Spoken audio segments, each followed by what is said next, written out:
list. And it's printed on the front of your bulletin, the Advent bulletin.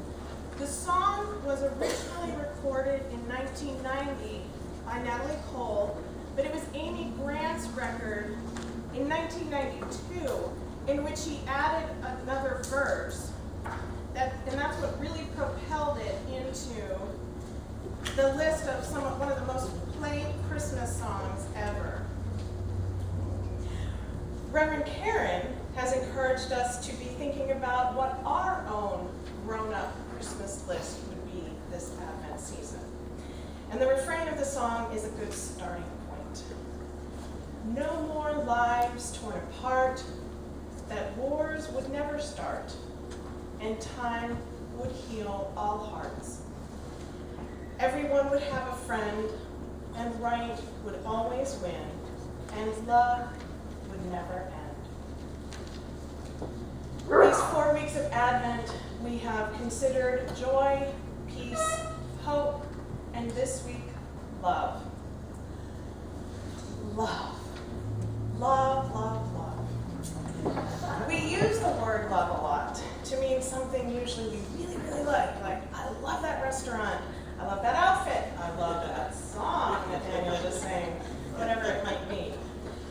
Perhaps we use it too much or are too familiar with it. We can forget what the word really means.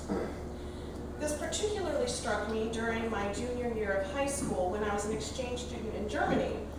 I simply translated what I normally would have said in English into German. So I would say, ich liebe, which means I love, and then I would say, ich liebe das Essen, or whatever, the food, or whatever it was that I loved at that moment. And I quickly learned that in German, the word love, Liebe, was not to be used in such everyday ways. It was reserved for speaking about love with people, not things. So I learned other ways to express my very American enthusiasm for things I saw or did there. And in fact, we often use the word love only in terms of romantic love, or in the simplistic way I just described.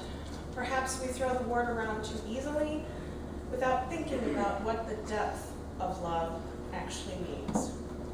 So we are going to spend the next few minutes thinking deeply about love, this simple and yet far from simplistic word.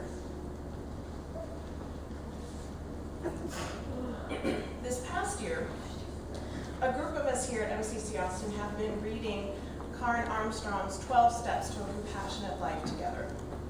Karen Armstrong is a scholar and writer who spent her career exploring various world religions and helping to explain them in easy-to-read and understand books.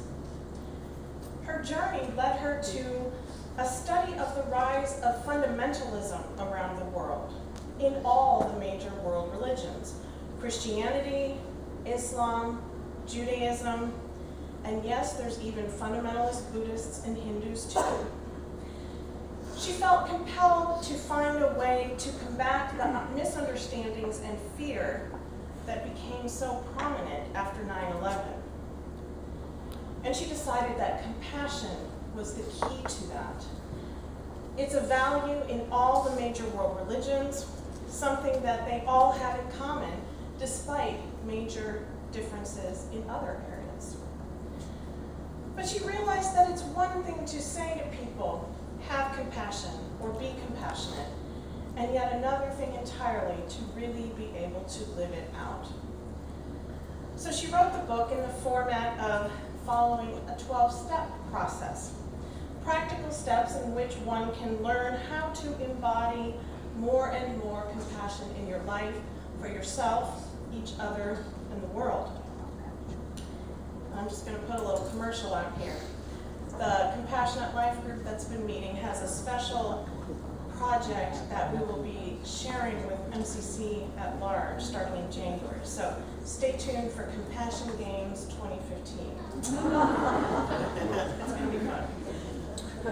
But one thing that really struck me from this last chapter that we read this month, it was this 12th step, perhaps the hardest step, love your enemies. And I was surprised to learn a dimension of love that I had never known before. It actually has a legal dimension. Here's what Armstrong writes. What does love entail? Now that we have reached the 12th step, we know that compassion cannot simply be a matter of sentiment or emotional tenderness. When Jesus tells us to love our enemies, he is commenting on the commandment in Leviticus, you must love your neighbor as yourself. Leviticus is a legal text, and any talk of emotion would be as out of place as it would be in a Supreme Court ruling. In the ancient Middle East, love was a legal term used in international treaties. When two kings promised to love each other, they pledged to be helpful and loyal and to give each other practical assistance and support, even if it went against their short-term interests. Love as a legal term used in international treaties. It surprised me. I didn't know that love had that dimension to it as well, that it had been used in that way.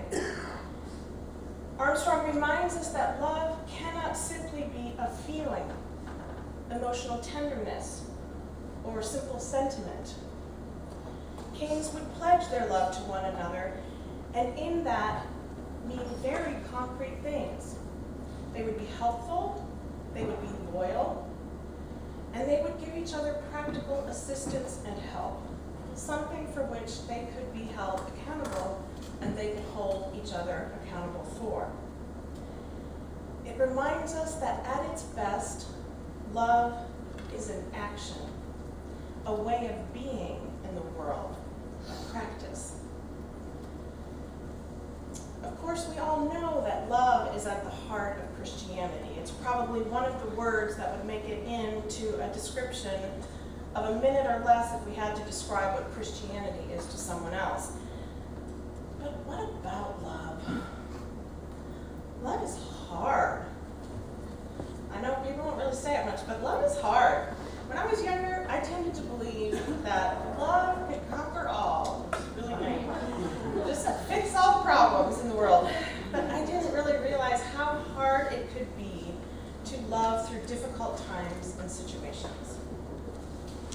We all want to receive unconditional love, but are we able to give it in return? Can we love unconditionally? Many of us here today have experienced rejection due to our sexual orientation or gender identity, or any other myriad of reasons why we might suffer rejection. And don't we all long for unconditional love? How often do we hear or even say that we love our pets so much because they offer us unconditional love? Although I do have to say, side note here, since we don't speak dog or cat, we really don't know what they really think or feel, but I'll just set that aside now. Are we actually able to offer unconditional love?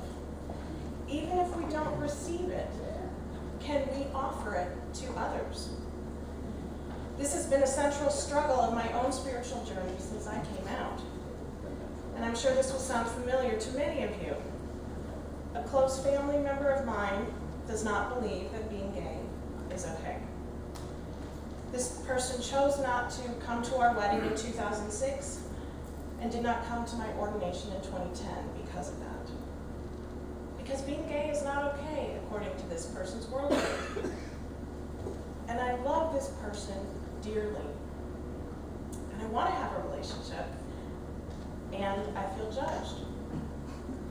And this is the question that is always on my heart. How do I love this person whom I love so dearly without judging that person in return the way that I feel judged? It's one of the hardest things to try to do. I don't claim to have it all worked out, and some days I'm better at it than others. But there's a clue in how to attempt it, to practice that, when Armstrong reminds us that love is not simply an emotion or sentiment. Love is action. It's concrete. It's a practice. It's a way of being in the world. And we have another clue from Paul's first letter to the city of Corinth, the Corinthians, chapter 13, the famous love chapter. Because it's so often read at weddings, we often think of this passage only in terms of romantic love. But this letter was not written for that purpose. It was written to the church in Corinth, a church that was embroiled in conflict and turmoil. The Corinthians had written to them about disagreements they were having amongst themselves, and Paul wrote a long letter back to them, the longest in the New Testament, laying out how they might begin to resolve those issues. Here's just a few of the things the Corinthians were struggling with. Some of the people in the church were suing other people in the church. There were disagreements about whether they as Christians could eat food that had been offered to pagan idols. Some Corinthians claimed a special status because they could speak in tongues and others could not. And when the church would receive the Lord's Supper, some people would start before the others had gotten there and eat all the food, and others would be drunk by the time everyone had shown up. So we might have some issues, but we might have it easy in comparison to the Corinthians. But these are just a few of the issues Paul tackled in 1 Corinthians. And at the heart of this letter is chapter 13, the love chapter. Paul doesn't say that love feels good, that it's simply an emotion, that how it feels is great, or that it's easy. No, Paul describes the characteristics of love. Love is patient. Love is kind. Love is not envious or boastful or arrogant or rude. It does not insist on its own way. It is not irritable or resentful. It does not rejoice in wrongdoing, but rejoices in the truth. It bears all things, believes all things, hopes all things, endures all things. Love never ends. So what is love? Love is patience, kindness. Love bears, believes, hopes, and endures all things. Elsewhere in 1 Corinthians, Paul adds that love builds up, does not tear down. What is love? Love is not envious, boastful, arrogant, rude, resentful, or irritable. So as I try to love my family member who judges me, or as any of us try to love people who are difficult, or perhaps even hate us, with God's grace and help, we can do these things. Each day, we can practice being patient. We can learn how to and practice being kind, regardless of how we ourselves are treated. We can practice refraining from being rude or arrogant or resentful or irritable, no matter how hard it might be sometimes to bite our tongues. We can act in a way that is loving, even if we don't feel that way. Because here's the truth. Our identity is rooted and grounded in the love of a God who had such compassion, who loved the world and all that was in it so much, to take on human form, to embody how to choose love, no matter what. The promise we have through Jesus Christ is that we have a well of love upon which to draw, a well of living water, a well that will never run dry, a well of love that will sustain and carry us through the days when we struggle in our own practice of learning to love as Jesus loved. And through that journey of practicing what it means to love God, to love one another, and to love ourselves, the good news is that we will find a blessing on the other side.